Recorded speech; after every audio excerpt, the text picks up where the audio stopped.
I was 68 years old when I signed the divorce papers.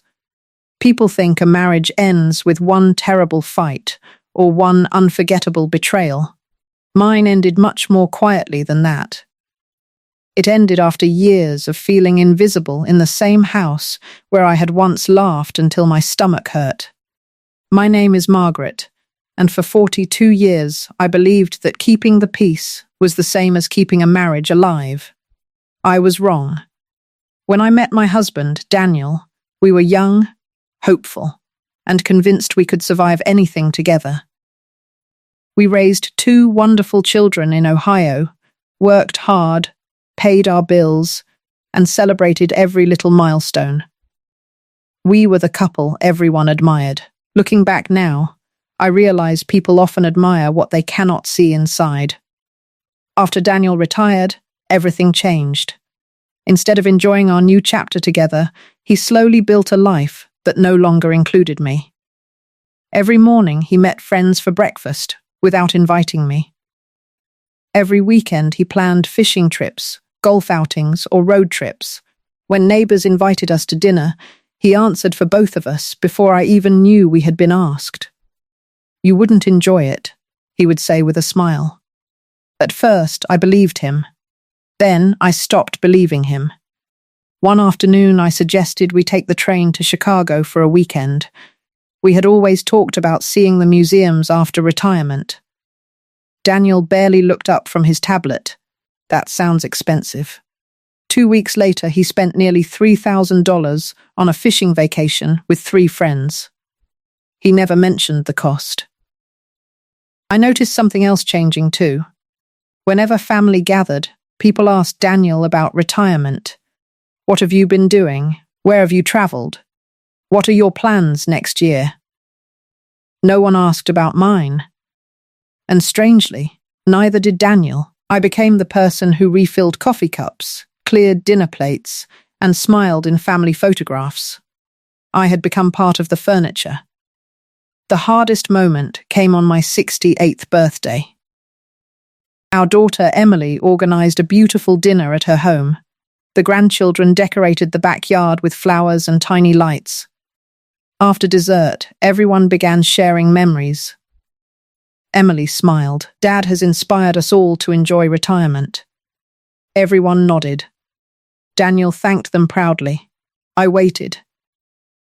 No one mentioned the years I had worked 2 jobs while Daniel finished graduate school. No one remembered the nights I stayed awake with sick children while he traveled for work. No one talked about the sacrifices that made his success possible. Not because they were unkind, because I had spent decades making sure no one noticed them. That evening, while washing dishes in Emily's kitchen, my granddaughter Lily quietly walked beside me. She was 16. "Grandma?" "Yes? Can I ask you something?" "Of course." She hesitated. "What do you actually like to do?" I laughed softly. "What do you mean?" "I know Grandpa likes fishing." She smiled. "I know Mum likes gardening." She looked directly at me. "But what makes you happy?" I opened my mouth. Nothing came out. I couldn't answer. Not because I had forgotten, because somewhere along the way I had stopped asking myself. That question stayed with me for weeks. Every morning I woke up hearing Lily's voice. "What makes you happy?" One afternoon I found an old watercolor painting in the attic. I had painted it 35 years earlier. A quiet lake at sunrise. The colors were imperfect, but alive. I suddenly remembered. Before marriage, before children, before responsibilities, I loved painting. I spent the next week buying inexpensive brushes, paper, and paints. When Daniel noticed them on the dining room table, he frowned. "What's all this?" "I've started painting again." He shrugged. "Seems like a waste of money." The supplies had cost less than $70. I didn't argue. Instead, I carried everything into the spare bedroom and turned it into my little studio. For the first time in years, I closed a door that belonged only to me. Something inside me began waking up. I painted every afternoon. Not because I was talented, because I felt peaceful. A month later, our local community centre announced an art exhibition for senior artists. The instructor encouraged everyone to submit one piece. I hesitated. Then I entered my favourite painting. When I told Daniel, he barely reacted. "Don't get your hopes up." I smiled politely. "They're already up." A few days before the exhibition, I overheard him talking on the phone with one of his golf buddies. "I'm just humouring her," he laughed. "It's a little retirement hobby." My brush froze in my hand. Retirement hobby. 42 years of supporting his dreams, and mine had become a joke. That night, I sat alone on the back porch. I wasn't crying. I wasn't angry. I was simply tired. Tired of asking for space in a life I had helped build. The following week, my painting received second place at the exhibition. People I had never met complimented my work. One woman asked if I taught classes. Another asked if one of my paintings was for sale. I drove home feeling lighter than I had in years. I couldn't wait to share the news. When I walked into the house, Daniel was sitting at the kitchen table with several papers spread in front of him. He looked up only briefly. "Oh, good, you're home." His voice was unusually calm. "I've already signed them." I looked down. My smile disappeared. On top of the stack was a folder with one word printed across the front. "Divorce. I think it's time we both moved on," he said quietly. Then he slid a pen across the table toward me. I stared at it and realized my next decision would change the rest of my life. For a long moment, I simply stared at the folder. The room was silent except for the ticking of the kitchen clock. 42 years of marriage had somehow been reduced to a stack of papers and a blue pen resting on the table. Daniel didn't look angry. He looked certain. "I've been thinking about this for a long time," he said. "We're living separate lives anyway." I looked at him carefully. For the first time in years, I wasn't searching his face for approval. I wasn't trying to guess the right thing to say. Instead, I asked myself a different question. What do I want? The answer surprised me because it came so quickly. I wanted peace. Not another decade of pretending we were happy. Not another holiday where I smiled for photographs while feeling invisible. Not another morning waiting for someone else to decide whether my life mattered. I closed the folder. "I won't sign anything today." Daniel frowned. "I thought you'd fight me." "I'm not fighting. I just need time." For the first time since we'd met, I watched confusion cross his face. He had expected tears or anger. He didn't know what to do with calm.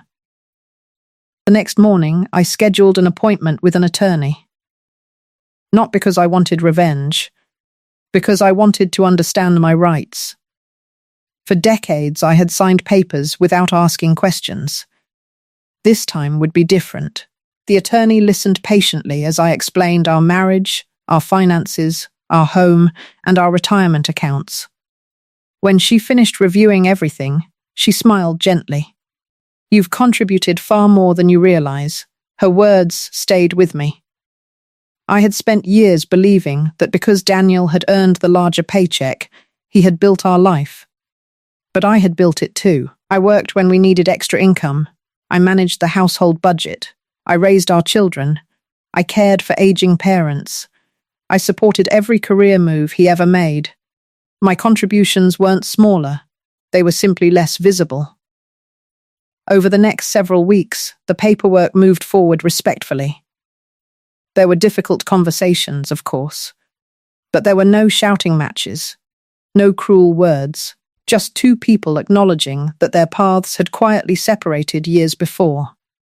When the judge finalized our divorce, I walked out of the courthouse carrying only my purse and a folder of documents. The air felt different. I expected to feel broken. Instead, I felt strangely light. A month later, I moved into a small condominium about 20 minutes away. It wasn't large, it didn't have the backyard where we'd watched our children play, but every corner belonged to me. I painted the living room a soft cream color. I filled the windows with plants. I hung my own artwork on the walls instead of storing it in closets. For the first time in decades, my home reflected who I was. One Saturday morning, I attended another community art class. A woman about my age sat beside me. "I'm Carol," she said. "I'm Margaret." She smiled at one of my paintings. "Have you been painting long?" I laughed. "About 35 years, with a very long break." She understood immediately. So did I. That class became a weekly tradition. Soon there were 6 of us. Widows, divorced women, married women rediscovering themselves after retirement. We didn't spend our afternoons complaining. We encouraged one another. We celebrated birthdays, visited museums, shared homemade soup during the winter. For the first time in years, I had friendships built around who I was not who I had been married to. Then one afternoon, my granddaughter Lily knocked on my door. She walked through my little condo slowly, studying every painting on the walls. "It feels so you," she said. I smiled. "I think it finally is." She stopped in front of the watercolor lake I had painted after finding my old supplies. "It's beautiful. Thank you." She turned toward me. "Grandma, yes? Remember when I asked what made you happy?" "I remember." She looked around the room. "I think you found the answer." I hugged her tightly. "I think you're right." Several months later, the community center invited me to teach a beginner watercolor class for seniors. I almost said no. Then I remembered how many years I had spent saying no to myself. The first class filled every seat. Some students had never held a paintbrush. Others hadn't painted since high school. I recognized the nervous smiles. They weren't afraid of painting. They were afraid of believing it wasn't too late. At the end of class, an elderly woman stayed behind. She quietly folded her apron. "My husband passed away 3 years ago," she said.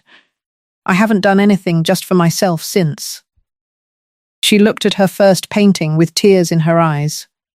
I forgot I was allowed to enjoy my own life. I gently squeezed her hand. So did I. Driving home that evening, I realized something. Signing those divorce papers hadn't been the happiest day of my life. It had simply been the day I stopped waiting for someone else to choose happiness for me. I don't hate Daniel. I don't replay old arguments. I don't wonder who was more right or more wrong. Some stories don't end because someone becomes the villain. Sometimes they end because 2 people stop growing in the same direction. Mine didn't end with revenge. It ended with respect. Respect for the woman who had spent 42 years caring for everyone else before finally caring for herself. At 68, I thought I was closing the final chapter of my life. Instead, I was turning the first page of the one that truly belonged to me. And if there's one lesson I've learned, it's this. It is never too late to become someone you never had the chance to be. If this story touched you, please comment and subscribe. I have one question for you. What is one dream you've been putting off that you would finally like to pursue? Let me know your answer below.